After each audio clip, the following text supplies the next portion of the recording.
when we're in Cape Town already. Yes. And who were the service providers who were paid out of this 149,000 that was ultimately paid? Those are different people. Like I said, you will have other people been traveling by bus. You will have people at Cape Town. They say, Tina, we want to eat this. Others will have to be given, or you have to buy from a restaurant. Others you buy in a bulk. It depends. The money had to be available that side and be controlled. But as to other service providers, it is only Khotli that is able to prepare who else did they pay the money to. And are you able to account for that 149,000 as to where it went? No, Khotli must do. I'm not the director of Khotli. They have to deal with that, and if their commission requests them to do so. Okay, but your fiancé could account for that? Yeah, those are entities. Maybe as I'm here, I may have another fiancé. It's not a thing that I can control her business.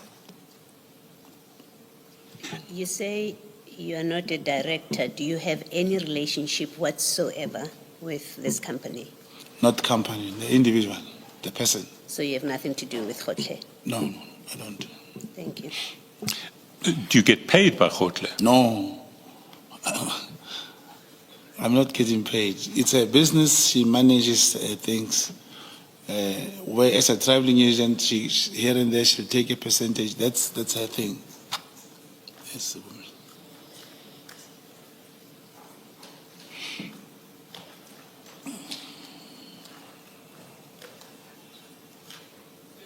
You say it was never your intention that Matlala would meet with Mkhunu in paragraph 41. Can you just elaborate there? Yes, indeed. One of the instructions from the handler was that both the handler and the coil, the handlers, Ket Matlala must never meet with Senzo Mkhunu. My responsibility would rather be to manage him or to say things that I know would never materialize. But it was a clear instruction that they should never meet. And indeed, they never met. And did you know why there was that instruction? The director who comes from being a John Wick, who's now Ket Matlala, there was no way you could bring that person closer to the minister. Sorry, there's no way? You could bring that person close to the minister, Commissioner.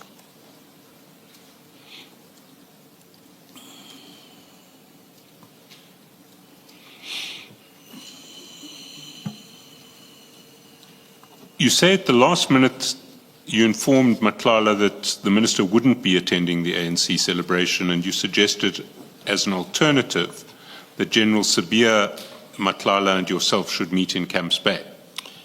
Yes, that was a consolation. Remember, on the last minute when I informed him that the minister is not in the celebration, is not in Cape Town, he also decided that he's no more coming. But I couldn't just say, when you operate on somebody, you can't say the minister is not coming and you just close the conversation. You have to tell him, but I think because Sibiya is also in Cape Town, you can come and let's meet with him. What would the purpose of meeting with Sibiya be? There won't be any purpose, because I knew he wanted to meet the minister, was to make him realize that I tried something because the minister is not here. But what interest would Mr. Matlala have in meeting with General Sibiya? Why would that be an offer that would be attractive to him? No, if there was no way, I couldn't say to him, come and meet comrades. You would want him to meet someone. Remember, if he has frustrations about his business, you would want him to meet someone. Remember, General Sibiya is a Deputy National Commissioner. It's not like I'm saying come and meet like Maliki, or you give him someone who will make him realize that, oh, you mean business. But if I understand your evidence correctly, Matlala said he'd already paid millions of rands to the National Commissioner for this contract. That's correct. So why did you think offering him a route to the Deputy National Commissioner would be of any value to him? Commissioners, it's just that I don't wish that I should be operating a particular person like yourself. But what is happening is the moment there was no way I could say, hey, Kat, the minister is not coming, bye-bye. You would rather say, look, because the Deputy National Commissioner is here, I think you can come, we'll meet with him, but the minister is not here. So as to it adds value or it does not add value at the time, what was important is to pass the message for the man to make a decision whether he was coming or not. And I knew he would not come. Why were you sure he would not come? He wants the minister. He would have told me initially from the first place that I want Sibia, he said, I want Senzom Tunu.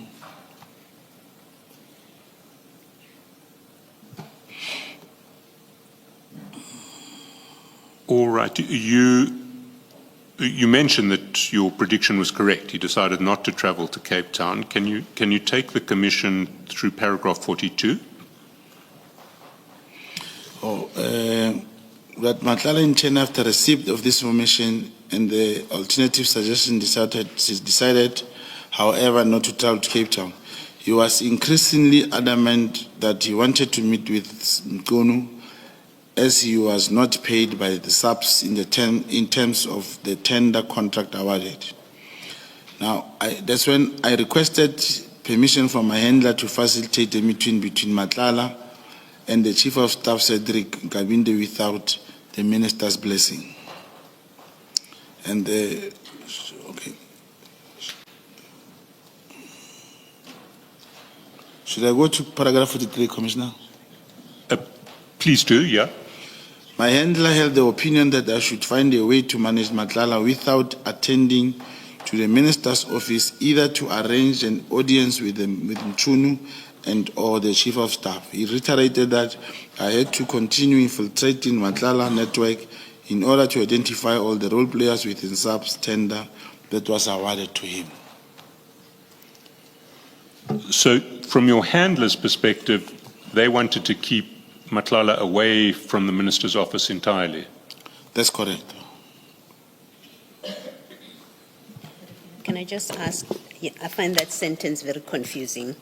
The handler wanted to keep Matlala away from the minister's office. That's the first part that you've just confirmed.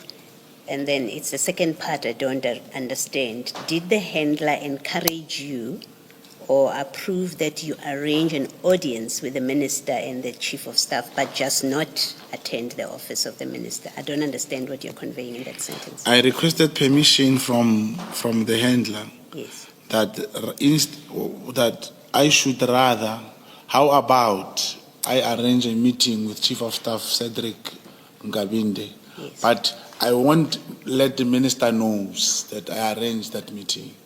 Still the handler refused. So the handler, so what you're saying in paragraph 43, I'm at 43 now. Are you there saying the handler refused you arranging a meeting with the Chief of Staff and Mkunu? Is that what you're conveying in that Yes, sentence? both of them. Yes, I must stay away from the minister's office.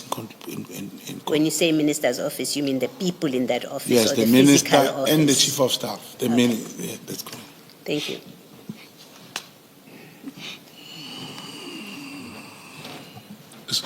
So you say in paragraph 44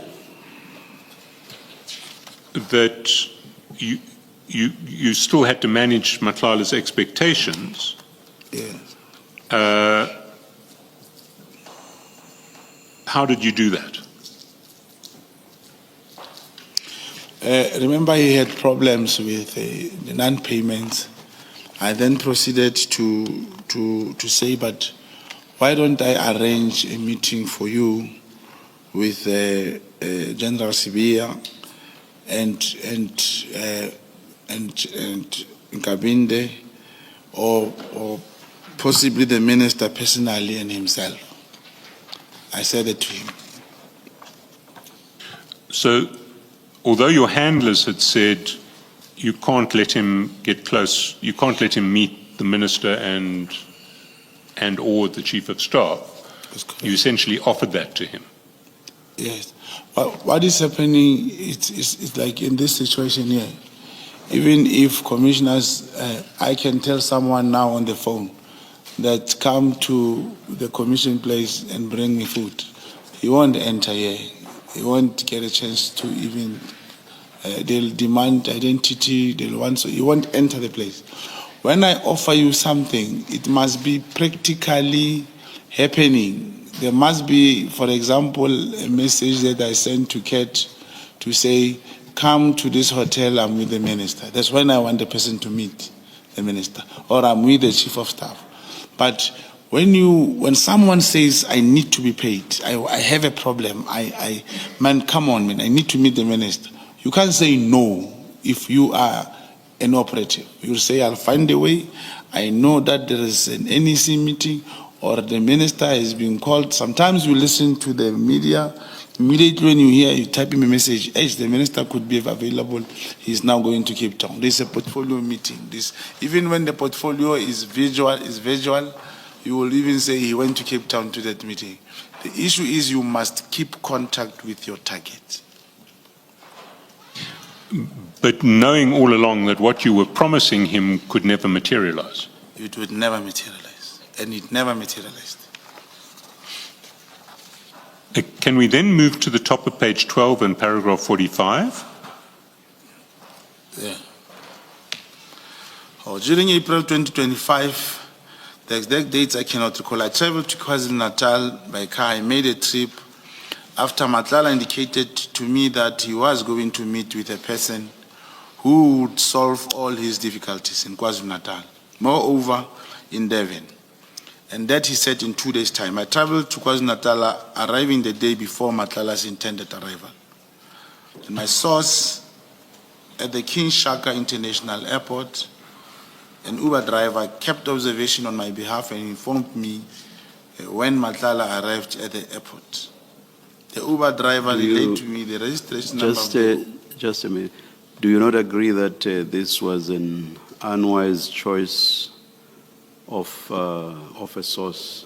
An Uber driver could easily have gotten a call for a pickup and left the airport. How would the source be of use to you then? Oh, thank you, Commissioner. I did not explain to that. Uber drivers and Bolt drivers, when you have a mission with him, the first thing he gives you a price that I may not move. I'm going to sit here until your target arrives. And he'll tell you, I'll make 2.5 a day. And for you to make it easy, you will say, okay, sharp, I'll give you that money. So he observed for me that day. He even ensured that he followed him to the car, the other Bolt, the Uber he was traveling with, and sent me the particular registration, because I was waiting along the N2 on the road from the airport. Yes. So is this Uber driver your informant, or Yes, just a yes. random Uber driver? No, it's an informant. And how would he have identified Mr. Matlala? He knows Matlala. He knew him. Remember, you talk to a person, you will even send him a picture, but that time he knew him already. You didn't send him a picture? That time, no, he knew Kate Matlala. There was a time when I was in Durban, because as an agent, commissioners, you have a network. You see, for the intelligence service to function, I can say you can't run intelligence service without Brown, without an agent. Now, you'll have, even people who are selling on small scale. Someone's knowing he's selling drugs, 100 rand, 700. You know him, you won't arrest him, you won't tell. He's your informant. He'll lie to you, he'll say, no, let's bank 2 million. But because it's your source, you won't tell your handler that this man sells drugs. But he's selling on small scale, but he gives you information that can really turn out. The same applies to Uber drivers. Even in Cape Town, you go to especially Durban, OR Tambo, Cape Town, you must have those people. The payment to this informant came not from your handler, but from you directly to him. You must, now those are other things, remunerations of like your Uber and does not happen like with the informant. Remember what happens, you explain to him that how much is this, whatever, and he'll say, for a day I need 2,000 rand.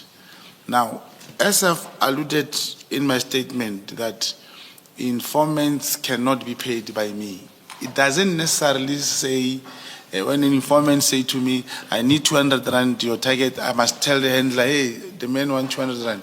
When I have means, I'm able to give him. But I must inform my handler, the man is standby, this is what we are looking for. In case we go right, please arrange something for him. Okay, but the payment to the Uber handler comes from crime intelligence funds because you're doing work for crime intelligence. Yeah, but now it is now, you see, now it was only 2 days that time. The handler must find someone in KZN who must facilitate that because the Uber driver is from KZN. But that was only 2 days time, and we have only agreed upon 1,000 rand at the time, which I spoke to my handler and was able to give him something like that. Thank you. Thank you. So I just need clarity here. You are paying the Uber driver essentially to take the day off from Uber and to be your source. Yes, and then something like that. But sometimes you become lucky, your target arrives 11 o'clock. Then it's sorted, you only give him, he can say, I give me 500. But you're the one who's physically giving the money. Yeah, you have to make arrangements. Either you give him cash or you arrange a shop ride. There must be something that you do for this person.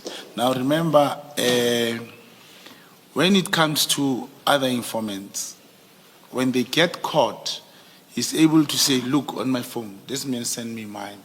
There must be always a way to exchange money with informants, depending on the scenario. No, my concern is not with the method. I just want to clarify that you are the one paying in this case. It's not an ordinary case where you don't pay and the handler pays. You are the one who pays in this case. Yeah, it's more like investment. Correctly, you are correct. It's more like you tell a handler, I'm going to give this man 1,000 or whatever, but as soon as the transaction or the mission has been completed, when you get remunerated, including the money you lost, you will be able to recover in some instances. And in terms of paperwork there, does the handler ask any evidence from you? Or? Yeah, the source, informant source, who's my link, well, there may not be a transaction between him and my handler. I will just inform my handler that this is and this and this I must do for me to reach to this destination with this person. But do you not have to give your handler some proof so that he can go back to the crime intelligence audit people and account for what he's given you to give to the source? Your explanation, look, depending on the situation, commissioners. Let me give an example. There is a Uber driver will tell you, I'm transporting drugs from Hillbrow to Mamelodi. Now, and then he tells you that they give me these drugs on Friday 9 o'clock. But when you check the value of the drugs, about 10,000 rand. The value of the drugs is about 10,000 rand. You talk to an informer and say, look, there is this thing about the Uber. You see now that one, because we'll even ask him who's delivering those drugs. Probably the one who's delivering the drugs has 50,000 rand worth of drugs or 100,000 worth of drugs. Now, this person will definitely be reimbursed by your handler. Now, it must be handled by him when it comes to that. But when you think about his coming, are you able to sit for me there to check when the person is coming and so forth? Obviously, we'll go to the screen at the airport and say Johannesburg, Johannesburg, Johannesburg to Cape Town or Johannesburg to Durban. Okay, there are 5 flights. If it's 9 o'clock and there is a flight, the next flight comes only at 2. He may leave the airport and come at 1:30. But it doesn't necessarily mean you will at all times say sit there, even if there are only 2 flights during the day. Yeah, I'm just interested in paperwork. Yes. How does crime intelligence account for this money that will ultimately end up in the hands of the Uber driver, but on what you're saying has gone through your hands? Yes, it's when I have arranged with him and I've given him this guy and I paid him out. And in my interaction with my handler, that's when we'll cover all these other things. But what does the paperwork say? Oh, he comes with the paper I sign. There's nothing that I keep. It will be in a duplicate form. So you will sign something with your handler to be reimbursed for money that you've given the Uber driver? Yes, but you see now, you cannot go to a handler and say 5,000. You cannot speak those amounts that are not realistic. Where there is a lot of money needed, he must know in advance. And it is not the informant who determine how much. It's not the informant, commissioners. It's my arrangement with the informant, and at that time, the information, you are certain that the man is going to land on Wednesday, and the information for the Uber driver is to sit there 2 to 3 or 4 hours, and then you agree with him. If you give him 500, you tell your handler, I've given him 500 rand. But for the work of this magnitude, not necessarily that I will want the refund if I have done that. Some of these things I afford them. What I want is to know the person that is going to help Kat do away with all these problems at that moment. Yeah. So you pay your informant, and you say you can claim it back from the handler when the mission is complete and has been achieved. The handler pays you whatever amount you say you paid the Uber driver. How does the handler know that to believe you that you paid the Uber driver 1,000 rands and not 500 rands? Okay, maybe if you can speak in this case where I gave that man 1,000 rand. I did not claim it. I just told I thought we were talking generally, how does this thing work? But in this case, I gave him 1,000 rand, and I did not claim it. I told my handler, and by the way, because the person I was following, it happened so differently. The Uber dropped him at the hotel. He was with his wife. They went into the hotel, and I waited and waited. They came in a white Mercedes-Benz, picked the man up, and I had to follow this Mercedes-Benz to this other place in Umhla. Can I just ask you not to mention the address of the place, because we don't mention addresses for obvious reasons. Yes, then I went to Umhlanga to check the place, and then I waited for some time because they were together inside the house, and I did not know whose house was that. It was just the White House. It's fine. Then I waited for them as they came out. And then we went back to the hotel. I also slept and went away. And that was in April this year. Commissioners, May, June, July, during the 6th of July, during the General Mukhonazi's press conference, General Mukhonazi did mention Kat Matlala Brown Mokhotsi during his press statement. And it came out to everyone that on that day, Kat Matlala was found with a cell phone in prison. And indeed, And he called me, very furious. He said, Brown, can I tell you something? You know, there was a time I told you that I went to look for someone who can solve my problem. And he said, and I said, yes, I remember. Because when I followed him, I didn't tell him that I was following him. And it became that I did not know who he met. They were driving the car, and it was something that was packed. And he said, I went to see General Mkonazi's house. And I also gave him something. He was talking about money. I gave him, I followed you. I did not know. Honestly speaking, I didn't see who that person was. But how he narrated everything about the day he was going to meet someone who was going to solve his problems, I remembered. And he said it was General Mkonazi that he went to see. You say this was after Mr. Matlala's, after General Mkonazi's press conference of 6 July. That's correct, Commissioner. So Mr. Matlala was calling you from prison? Yes, he did call me from prison, not once. And which number did he call you on? No, prison phones, yes, the one that even That he the media uses in has. the chats? Yes, everyone has that number. And did he call you on, was he still using WhatsApp, or Yeah, was he it's calling WhatsApp. you It was landline? WhatsApp, yeah.